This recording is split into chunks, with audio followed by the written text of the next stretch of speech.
right, let's dive into one of the most audacious, daring, and downright ingenious escape plots in history. Forget Hollywood movies for a moment, because this story is the real deal, with every twist, turn, and shovel stroke documented. The year is 1944, and Stalag Luft III, a Nazi-run POW camp in what is now Poland, was supposed to be escape-proof. Imagine a place designed by paranoid architects with a thing for overkill. Barracks built on stilts to expose tunneling activity, loose sandy soil to make digging nearly impossible, and guards patrolling like hawks. Oh, and did we mention they had listening devices to catch even the faintest hint of underground scratching? Despite all this, the Allied prisoners inside were like, challenge accepted. These weren't ordinary prisoners. Many of them were RAF officers, guys trained to think fast, act smart, and never back down.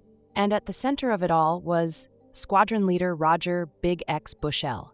This guy was the brains of the operation, and let me tell you, he didn't do small-scale plans. His idea? Dig not one, not two, but 3 tunnels simultaneously, code-named Tom, Dick, and Harry. The logic? If the Germans found one, they'd still have 2 backups. Smart, right? Now, these weren't your average holes in the ground.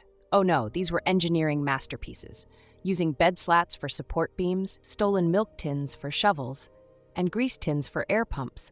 The prisoners worked tirelessly to dig tunnels over 300 feet long. And because loose, sandy soil would collapse under its own weight, they had to reinforce every inch as they went. But wait, it gets crazier. How do you dispose of all that soil? Enter the penguins. These guys carried sacks of dirt hidden in their trousers, and while casually strolling around the camp, they'd release the soil bit by bit through holes in their pockets. It was so discreet that even the guards had no clue the prisoners were landscaping right under their noses. And it wasn't just digging. The men forged documents, tailored civilian clothes, and even manufactured compasses using melted-down gramophone needles. They set up an underground workshop with ventilation, lighting, and tools that would put some modern startups to shame. Oh, and they borrowed 600 feet of electrical cable from the camp to light the tunnels because, obviously, digging in pitch black was a bit much, even for them. Now, the Germans weren't clueless. They knew escape attempts were a thing.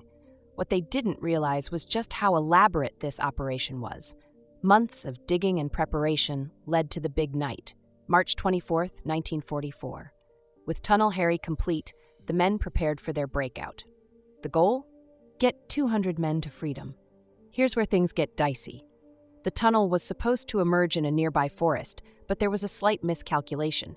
Instead, the exit popped up just short of the trees, leaving the escapees exposed in an open field. Whoops. But hey, no time to panic. They pressed on, crawling through the narrow, damp tunnel one by one. Some got stuck. Shout out to the guy who spent half an hour stuck halfway through. But 76 men made it out before disaster struck. A guard spotted the last escapee just as he emerged. Cue chaos. The Germans went ballistic, launching the biggest manhunt of the war. Roadblocks, patrols, dogs, everything was thrown into recapturing the escapees. Tragically, out of the 76 who escaped, 73 were recaptured within days. And here's where the story takes a dark turn. On Hitler's personal orders, 50 of the recaptured men were executed, a grim reminder of the stakes involved. But here's the silver lining. 3 men actually made it to freedom. Per Bergslund and Jens Müller, 2 Norwegians, managed to reach neutral Sweden, while Bram van der Stok, a Dutchman, made it all the way to Spain. Their escapes were celebrated as acts of defiance against a brutal regime. The Great Escape wasn't just about breaking out of a prison.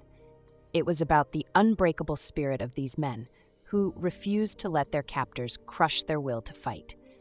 And even though the operation didn't go entirely as planned, it stands as one of the most extraordinary feats of ingenuity, teamwork, and bravery in history.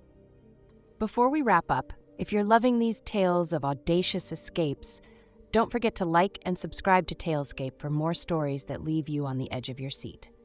Thanks for watching, and we'll see you next time.